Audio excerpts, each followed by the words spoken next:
selama perjalanan Teteh ini pun tidak pernah merasa sendirian. Tetapi tentu berbeda ketika Allah pertemukan dengan jodoh yang halal, Allah nikahkan, Masya Allah diberikan suami yang utama bagi Teteh ilmu agamanya, Alhamdulillah ya. Ilmu dunia tentu menjadi support ya, dan kemapanan soal materi itu hanya bonus ya dari Allah Subhanahu wa Ta'ala.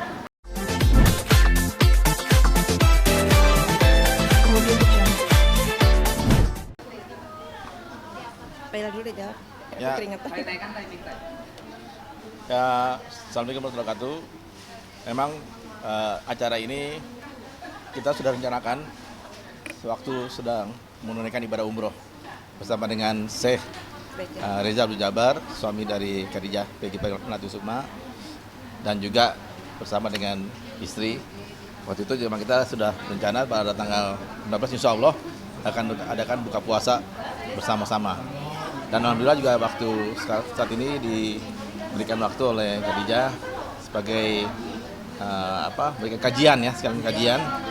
Karena kita di sini sudah menjadi bagian dari yang keluarga hijrah ya. Artinya Amin. bersama dengan istri sudah menunaikan ibadah umroh 2 kali. Yang pertama di bulan Desember bersama dengan ponakan ya, anak dan menantu dan ponakan. Dan kemarin bersama dengan Syekh Reza Abdul Jabbar dan Teteh Khadijah Peggy. Yaitu saya pikir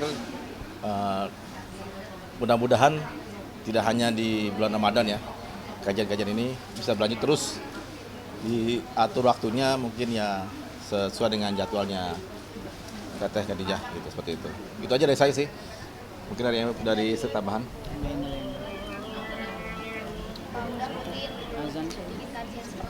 Aja.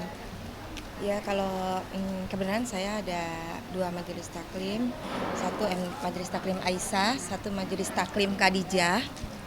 Ya insya Allah kedepannya kajian ini menjadi rutin ya, undang Teteh Khadijah Peggy Melati Sukma.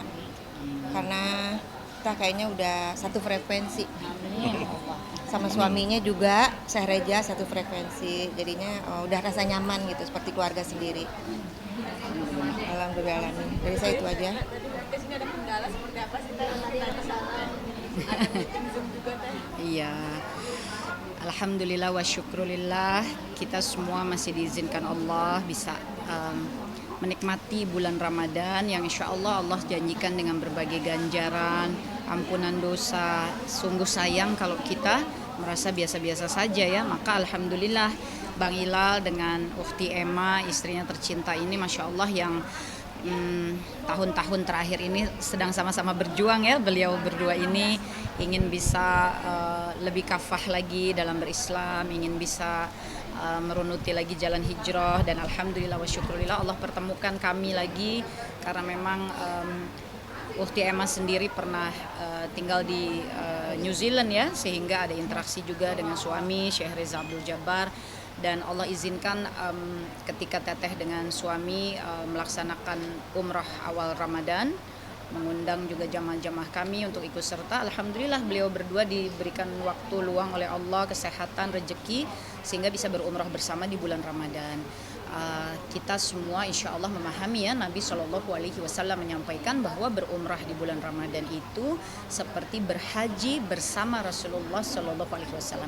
Semoga umrah awal Ramadan kemarin menambah-nambah keberkahan dan kebaikan bagi keluarga Bang Hilal dan Ukhti Emma ya, insya Allah menjadi penguat jalan hijrahnya, dan kami bisa saling membersamai ya, khususan Teteh dengan suami Syekh Dr. Reza Abdul Jabbar yang memang kami sudah mewakafkan diri sepenuhnya sampai akhir hayat akan terus bekerja untuk jalan dakwah ini. Hari ini Masya Allah ya sudah berencana bahwa akan melaksanakan majelis pada pukul 4 sore. Qadarullah wa masya'a fa'al. Alhamdulillah ala kulli hal. Semuanya rezeki dari Allah. Dikasih macet yang luar biasa. Masih kisah yang sama dengan Jakarta. Macet yang luar biasa.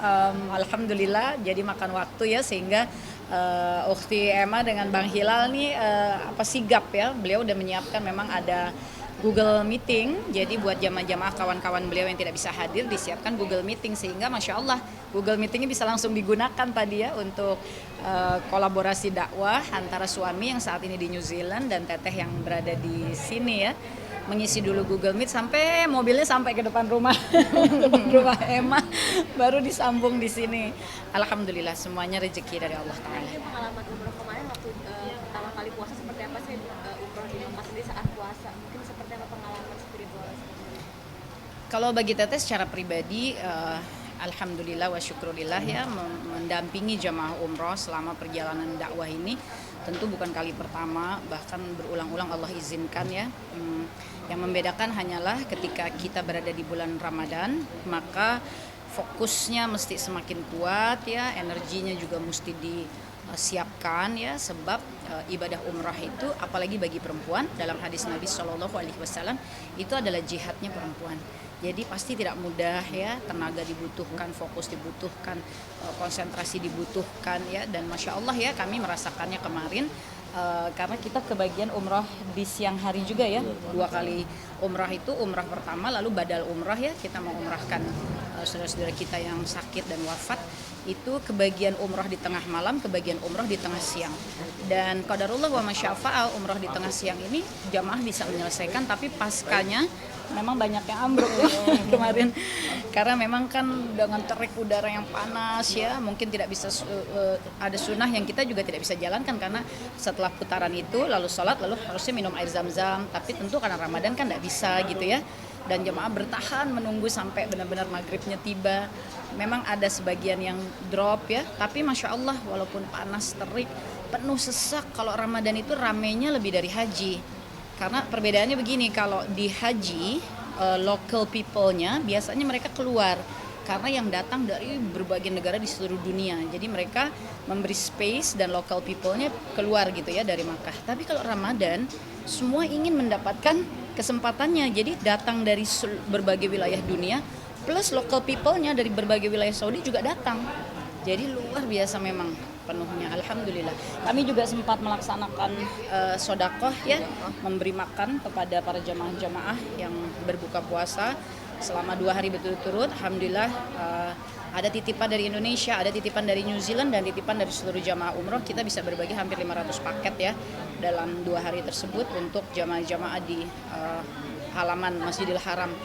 Jadi alhamdulillah ya, Allah berikan kesempatan-kesempatan luar biasa dalam umrah kemarin. Ada kendalanya sendiri nggak sih saat umroh, saat bulan puasa sendiri? Kendala yang dialami oleh Teteh sendiri ada?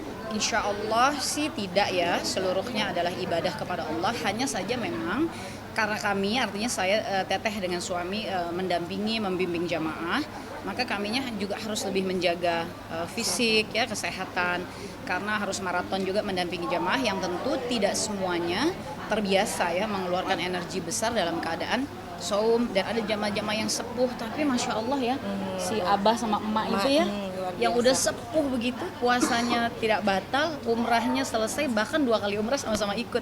1 kali umrah untuk diri sendiri, 1 kali untuk badal umrah ya, dan itu sepuh udah 80-an lebih. Jadi ternyata kawan-kawan, innamal a'malu binniyah, memang niat itu mesti kuat ditegakkan, karena Allah membuktikan barang siapa niatnya betul-betul karena Allah Ta'ala, bahkan usia yang sudah 80 lebih, sepuh, renta dalam keadaan saum, umrah 2 kali di tengah kepungan manusia yang begitu penuh dan padatnya, alhamdulillah mereka bisa selesaikan. Masya Allah, Masya Allah. Tadi kan suami juga ikut misi kajian ya, gimana sih rasanya kajian suami lagi nih mesti LDR-an ya, Enggak ya, perlu teteh sampaikan kami tidak LDR-an ya. Kami, teteh sudah tinggal di New Zealand, suami juga sudah ke sini, kemarin juga kami ada umroh bersama. Tapi persoalannya adalah untuk tinggal di New Zealand tentu teteh memerlukan izin tinggal. Jadi inilah yang sedang diproses ya, izin tinggalnya. Tapi lusa insya Allah teteh sudah pulang ke New Zealand, dan insya Allah sementara waktu ini memakai visa tahunan dulu, baru kami sedang mengurus proses izin tinggalnya di sana. Ya tinggal di sana dong, kan ikut suami. Ibadah tertinggi bagi seorang wanita adalah mengabdi kepada suami yang mengabdi kepada Allah Ta'ala. Itu ibadah tertinggi bagi seorang wanita. Semoga Allah ridho ya kepada semua wanita-wanita yang insya Allah berjuang ya dalam pengabdiannya kepada suami dalam rumah tangga. Tentu tidak ada yang mudah ya, tapi Allah menjanjikan pertolongannya kepada wanita-wanita yang memang menjadikan rumah tangga sebagai jihadnya, gitu ya, Masya Allah. Itu malam Lailatul Qadar. Mungkin dari Teteh Peggy sendiri gimana sih cara berjuang untuk melewati malam Lailatul Qadar sendiri? Ada cerita sendiri nggak sebenarnya kemarin malam Lailatul Qadar? Ya, perlu dipahami terlebih dahulu ya bahwa Nabi Shallallahu Alaihi Wasallam menyebut tentang Lailatul Qadar itu ada di 10 hari terakhir Ramadan. Dan ketika Nabi ditanya oleh sahabat di malam 10 malam terakhir itu di mana Lailatul Qadar, Nabi Shallallahu Alaihi Wasallam hanya menyebut carilah di malam-malam ganjil ya. Memang ada sebagian ulama yang menyebutkan carilah di malam ke 23 begitu ya, dan kita baru melewatinya ya, Masya Allah. Jadi kalau bagaimana kita bersikap dalam menghadapi Lailatul Qadar, sebab Allah menjadikannya adalah malam yang lebih baik dari 1000 bulan, maka perilaku kita harus sesemangat itu gitu ya. Lebih baik dari 1000 bulan tuh artinya ganjaran ibadah yang kita lakukan, jika betul kita lakukan karena Allah Ta'ala dan ittiba kepada Rasulullah SAW, kita diganjar seperti kita beribadah 1000 bulan. Bayangkan dari mana kita mau cari ganjarannya. Sungguh sayang ketika kita menjadi manusia yang Islam, yang faham, yang tahu, tapi biasa aja. Itu menunjukkan astagfirullah, menunjukkan kita nggak butuh Allah. Naudzubillah min dzalik, summa naudzubillah min dzalik. Bersemangatlah, fokus bagi wanita kalau memang di malam tersebut atau di hari-hari ini halangan, jangan dijadikan alasan. Karena bukan artinya kalau halangan tidak berkesempatan dapat Lailatul Qadar. Halangan itu hanya menjadikan wanita tidak boleh sholat, tidak boleh saum, tidak boleh menyentuh mushaf, tidak boleh tawaf ya. Ibadah-ibadah lain semuanya boleh dilakukan selain yang dilarang. Jadi kalau sedang halangan pun bagi wanita, lakukan ibadahnya di waktu-waktu terakhir ini, khususnya di malam-malam ganjil, dan luruskan niatnya. Dan banyak sekali amalan kebaikan termasuk ngurusin suami ya, berdiskusi tentang agama ini bersama suami, berbaik-baik kepada suami, suami berbaik-baik kepada istri ya. Para laki-laki itu mesti paham sekali ya bahwa Nabi SAW itu betul-betul menjadikan istri itu adalah kemuliaannya. Dan istri juga mesti paham bahwa istri-istri Rasulullah SAW, betapapun tinggi derajatnya para wanita-wanita ini, tapi kepada Rasulullah SAW itu tunduk, taat ya. Jadi suami dan istri harus berkesalingan, dan ini ibadah luar biasa di malam Lailatul Qadar ya. Teteh sendiri mencari malam Lailatul Qadar kemarin seperti apa? Mungkin dari Teteh Peggy sendiri ngapain? Ya 10 hari terakhir ini kan seluruhnya adalah kesempatan Lailatul Qadar ya. Ibadah terbaik di 10 malam hari terakhir ini yang kita mesti jaga. Yang pertama tentu yang wajib ya, di siang hari sampai sore harinya puasa, di sore hari sampai terbit lagi matahari, itu ada ibadah utama yang kita mesti jaga sekali, yaitu sholat. Mengapa sholat? Karena di dalam sholat ini terdapat kumpulan seluruh ibadah-ibadah terbaik. Di dalam sholat kita tilawah, baca ayat suci Al-Quran. Di dalam sholat kita berdoa, minta perlindungan, ampunan dari Allah. Di dalam sholat kita istighfar ya,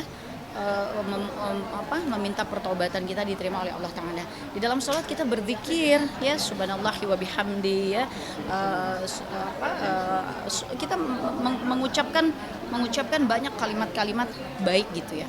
Jadi di dalam sholat ini terkumpullah semua ibadah-ibadah baik yang diperintahkan oleh Allah Ta'ala.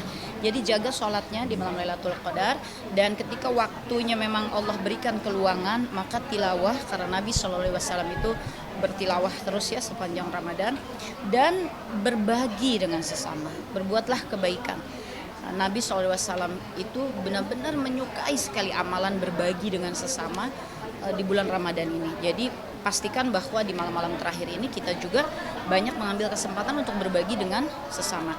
Kalau bagi suami istri itu saling memuliakan, menyenangkan ya, saling menjaga, saling mengasihi, saling membahagiakan di malam-malam Lailatul Qadar. Itu ibadah luar biasa ya, ibadah luar biasa. Jadi ya Masya Allah, semoga kita semua diizinkan Allah Ta'ala ya untuk menjadi hamba-hamba yang mendapatkan Lailatul Qadar. Amin ya. Gimana sih perasaannya kan sebentar lagi juga mendatangi Lebaran nih Teh. Gimana ya Lebaran pertama kali bersama suami baru, mungkin kita setelah bertahun-tahun mungkin masa kesendirian seperti apa? Ya, bismillahirrahmanirrahim. Bertahun-tahun juga tidak pernah merasakan kesendirian ya. Karena hamba-hambanya Allah mesti yakin bahwa hidupnya tidak pernah sendiri. Innallaha ma'ana. Allah selalu ada bersama kita. Dan pada surah Ar-Ra'd ayat ke-11 Allah mengatakan di depan, belakang, kanan, kiri kita semuanya ada malaikatnya Allah ya. Jadi tidak pernah kita sendirian. Alhamdulillah wa syukrulillah, dengan berpegang kepada Quran dan Sunnah, maka sepanjang atau selama perjalanan Teteh ini pun tidak pernah merasa sendirian. Tetapi tentu berbeda ketika Allah pertemukan dengan jodoh yang halal, Allah nikahkan, Masya Allah diberikan suami yang utama bagi Teteh ilmu agamanya, alhamdulillah ya. Ilmu dunia tentu menjadi support ya, dan kemapanan soal materi itu hanya bonus ya dari Allah Subhanahu wa taala.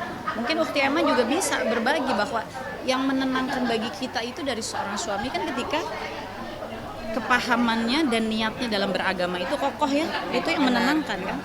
Jadi alhamdulillah menantikan sekali Idul Fitri yang pertama bersama suami, apalagi beliau juga pimpinannya dari Majelis Ulama di New Zealand. Beliau juga imam besar ya di masjid masjid-masjid di New Zealand, sehingga menantikan sekali ya bisa berkumpul dengan jamaah di sana ya, bisa merasakan hidup sebagai muslim yang minoritas tapi berjuang menegakkan agama Allah, dan itu akan sangat terasa di Idul Fitri.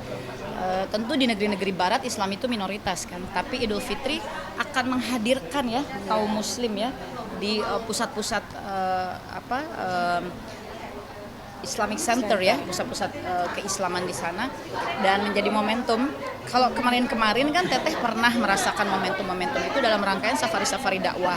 Selama 8 tahun berdakwah ini kan Allah izinkan keliling 21 negara ya di seluruh dunia, suka menetap di negara-negara baik barat, timur tengah ya, Asia Timur gitu.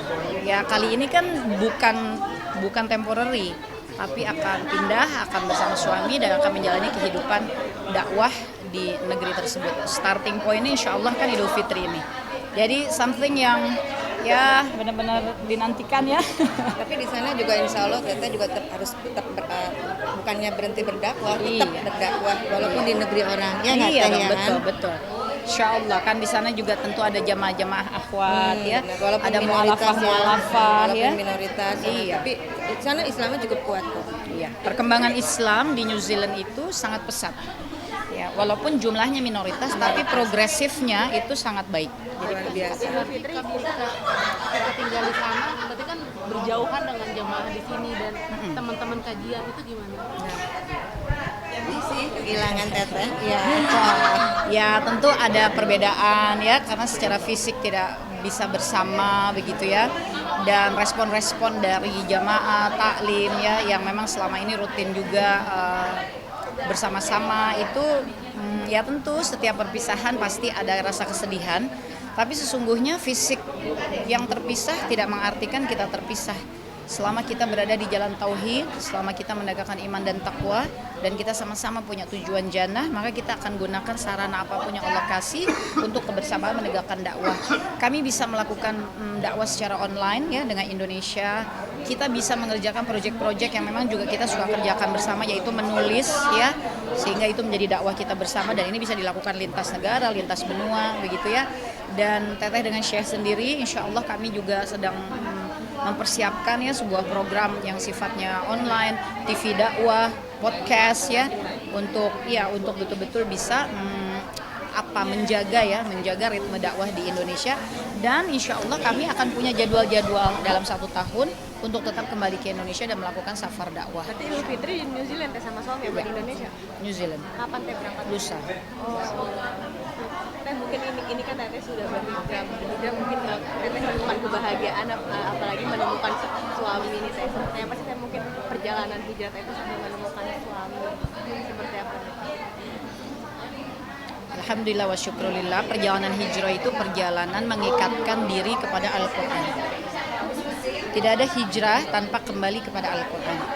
Tidak ada hijrah tanpa proses thalabul ilmi kepada Al-Quran.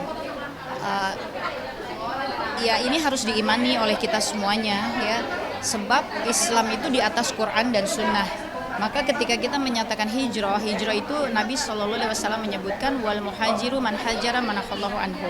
Orang yang berhijrah itu orang yang berjuang meninggalkan larangan-larangan Allah. Nah, untuk kita paham mana yang dilarang, mana yang diperintahkan gitu ya, mana yang boleh, mana yang tidak, mana yang halal, mana yang haram, kan tidak mungkin kalau kita nggak belajar.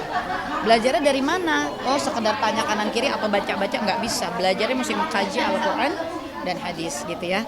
Nah, inilah perjalanan hijrah yang Teteh jalani sampai hari ini, berjuang mengikatkan diri kepada Al-Quran, berjuang untuk bisa senantiasa thalabul ilmi ya, dan juga menerapkannya dalam kehidupan ini. Jadi begitu kita mempelajari dan kita tahu bahwa agama ini melarangnya, ya jangan bermain-main, tinggalkan. Begitu kita belajar dan kita mengetahui bahwa Allah perintahkan sesuatu, maka tanpa nanti berusaha mengerjakan supaya pertolongan Allah itu datang. Karena Allah berjanji bagi orang-orang yang menegakkan imannya, bagi orang-orang yang memperjuangkan takwanya, Allah wajib menolongnya. Dan Allah akan selalu memberikan jalan keluar bagi persoalan yang dia hadapi. Allah juga yang akan kasih tahu jalur-jalurnya mesti lewat kemana ya, untuk bisa selamat dalam perjalanan dunia sampai akhirat. Itu sudah janji Allah. Asalkan semua kita sabar. Fasbir inna wa'dallahil haqqun. Asal sabar maka Allah pasti akan tunaikan janjinya. Kira-kira gitu. Itu perjalanan hijrah singkatnya, perjalanan hijrah yang Teteh jalani. Tentu dalam prakteknya ada macam-macam ya. Perjuangannya, aktivitasnya ya. 2014. Ada kegemparan gitu dalam saat menulis ya aku Hijrah kan selalu proses. Nggak pernah pencapaian dong. Hijrah kan proses. Nggak berarti sudah tutup aurat, baju sudah panjang, sudah pakai niqab, sudah mencapai hijrah. Ya enggak lah, semua kita pendosa ya. Semua kita pendosa. Ini kan ikhtiar untuk betul-betul ingin menunjukkan kepada Allah bahwa ya Allah, hamba ingin memperbaiki diri. Maka perbaikan itu mesti terlihat dari waktu ke waktu. Kalau enggak, ya bagaimana nih? Kayak gini aja ya, infotainment meliput. Kalau continue meliput berarti kan segala sesuatu terlihat terus gitu. Lalu publik kan memperhatikannya. Ini baru urusan dunia lewat infotainment. Bayangkan matanya Allah Ta'ala nggak pernah lepas dari kita. Terus kita nggak nunjukkan sama Allah bahwa kita ingin lebih baik gitu ya, bahwa kita ingin terlihat juga bersungguh-sungguh.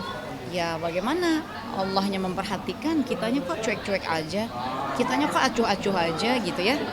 Nah jadi itulah yang Teteh rasakan dalam hijrah, ketika mengikatkan diri kepada Quran ya, ketika berjuang mengamalkan sunnah, merasakan sekali bahwa pertolongan Allah itu dekat, merasakan sekali bahwa semakin terikat hati ini dengan Quran ya, maka semakin keduniawian ini bukan lagi kesenangan gitu ya, tapi keduniawian ini betul-betul jalan saja bagi kita untuk mencapai Allah. Maka susah atau senang di dalamnya bukan lagi persoalan. Yang menjadi persoalan adalah bagaimana menghadapi susah dan senang itu dengan iman dan takwa kepada Allah Ta'ala.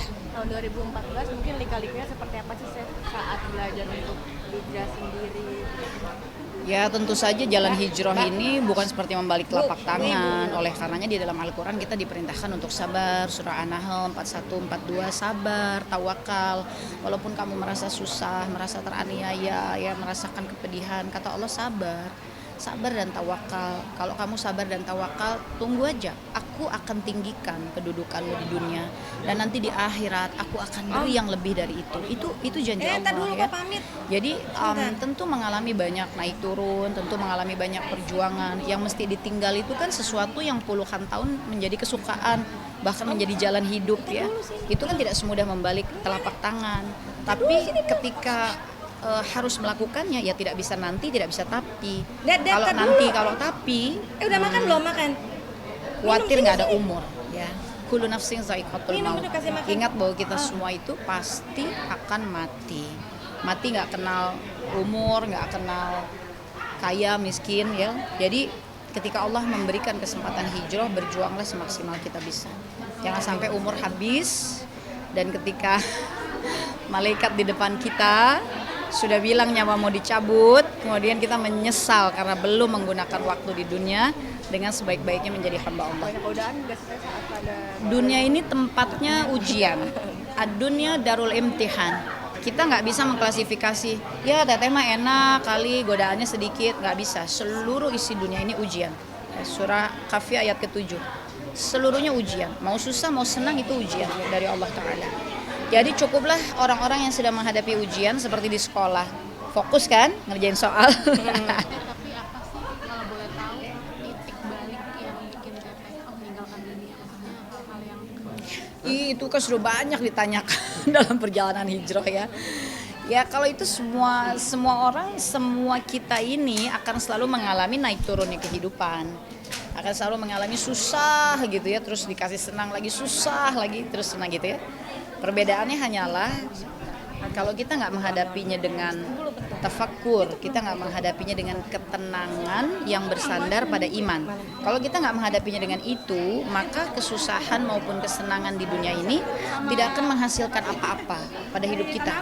Tapi ketika kita menghadapi kesusahan maupun kesenangan, lalu cara menghadapinya dengan ketafakkur ya, dengan perenungan yang disandarkan pada iman ya, bukan disandarkan pada yang lain-lain. Ini akan menghasilkan sesuatu karena itu janji Allah. Maka dalam hidup teteh banyak susah-susah yang pernah dialami ya, banyak kesenangan yang pernah dialami, tapi momentumnya yang membuat titik balik itu terjadi karena melakukan tafakkur yang kalau dalam bahasa kita ketika belum mendalami Islam itu disebutnya sebagai perenungan ya, introspeksi. Nah kita kan sering ya merenung, bingung gitu ya, tapi sandarannya iman atau enggak gitu. Kalau sandarannya bukan iman, dia nggak akan menghasilkan apa-apa. Sandaran iman tuh tandanya apa? Tandanya itu kita ingin sekali ditolong sama Allah. Maka kita cari gitu jalannya. Dan untuk mendapatkan pertolongan Allah bagi seorang muslim, nggak ada lain kan. Dia mesti balik ke Quran. Dia mesti tahu nih Tuhanku bilang apa gitu ya. Tuhanku nyuruh apa. Nah teteh melalui momentum seperti itu ya. Dalam suatu kesusahan kehidupan yang luar biasa pada saat itu dan bertubi-tubi. Kemudian memasuki proses tafakkur, memasuki proses perenungan demi perenungan, merunuti perjalanan hidup yang sudah dilewati, memikirkannya, lalu menyandarkannya kepada iman. Ini benar nggak sih gue begini selama ini gitu? Perilaku gue begini, kelakuan gue begini, pakaian gue begini, pergaulan gue begini. Ya pada saat itu ya, lalu kemudian mencari rujukannya.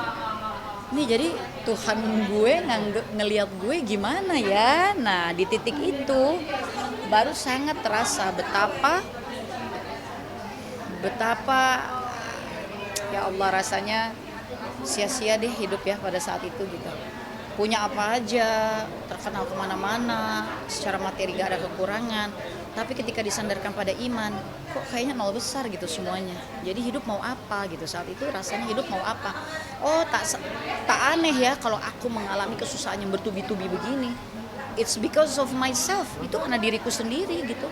Karena apa-apa yang dituntunkan Allah Ta'ala dan Rasulnya Muhammad SAW yang aku bersyahadat atas namanya, nggak aku kerjakan gitu ya. Waktu itu tuh rasanya kayak gitu. Jadi akhirnya gampang dengan semua keadaan yang dijalani saat itu. Dan alhamdulillah punya orang tua, punya keluarga yang mensupport dalam arti mendorong kalau memang memerlukan proses untuk hijrah, perlu belajar, perlu berguru, ya silahkan gitu ya. Ya sehingga akhirnya memulailah proses belajar itu. proses hijrah kan pasti menemukan kebahagiaan ya teh. Apa sih teh kebahagiaan yang udah dapat dari teteh sendiri? Kata bahagia itu nggak sama dengan senang ya. Kalau dalam bahasa Inggris kita akan bisa sangat membedakannya happiness dengan fun. Nah, kan kerasa kan bedanya ya. Kalau fun tuh kayak banyak gejolak di sana. Tapi happiness itu ada ketenangan, ada kedalaman. Dalam bahasa Al-Quran juga kesenangan dunia Allah sebut dalam surah Ali Imran ke-14 itu syahawati. Ya kita bahasa Indonesia nyebutnya syahwat gitu kan ya. Tapi kalau bahagia itu disebut dengan sakinah. Unsurnya ketentraman kan, ketenangan ya. Kerasa kan bedanya.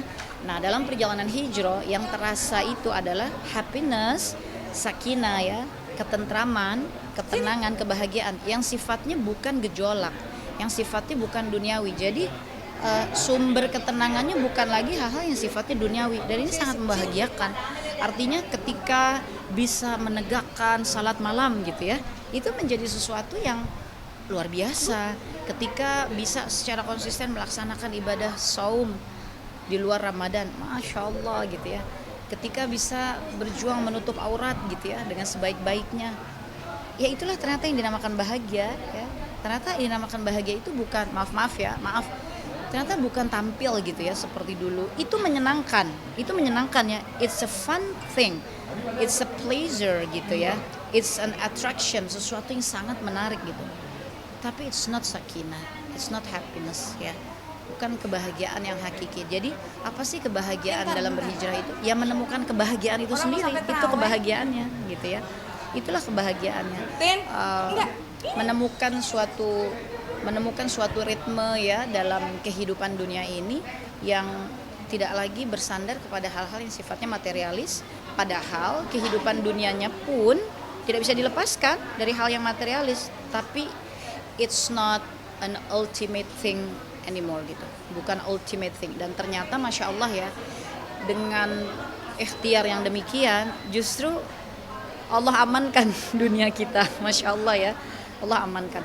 Ya tentu kan teteh nggak langsung begini ya, pasti mengalami jatuh bangun di dalam hijrah dan sempat dalam proses yang mengira bahwa aduh gue bertahan gak gitu kan ya, gimana nih gitu ya menghadapi. Tapi ternyata kuncinya adalah menguatkan iman, karena ketika imannya menurun dan kemudian menjadi permisif lagi, ya udah kayaknya nggak apa-apa deh gue gini dulu, wah itu akan mengalami lagi banyak peringatan-peringatan dari Allah.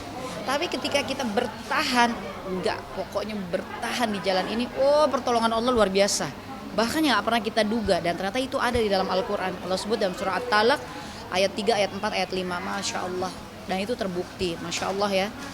Mungkin sampai akhirnya menemukan pandangan baru, seperti apa sih perjalanannya sendiri teh? Pertemuan itu di mana teh, Masya Allah? Nggak ada pakai pertemuan, kita nggak ada pertemuan. Kita cuman teteh dengan Syekh Reza Abdul Jabbar betul-betul berikhtiar ya menjaga kesyarian. Kami tidak pernah bertemu, kami tidak pernah membiarkan waktu berlama-lama, WhatsApp, telepon, video call, enggak. Hitungannya hanya hari, dan kami hanya bicara hal-hal substansial tentang agama ini, tentang visi misi berislam, tentang hidup di atas Quran dan Sunnah. Kami berbicara tentang bagaimana kerja dakwah kami masing-masing, lalu memotivasi masing-masing. Berikutnya kami masing-masing bicara dengan orang tua, karena beliau ayahnya sudah meninggal, teteh ayah sudah meninggal, jadi dengan ibu kami. Dan karena teteh seorang perempuan, maka Syekh bicara dengan walinya teteh, yaitu adik laki-laki. Itu semua dalam hitungan hari.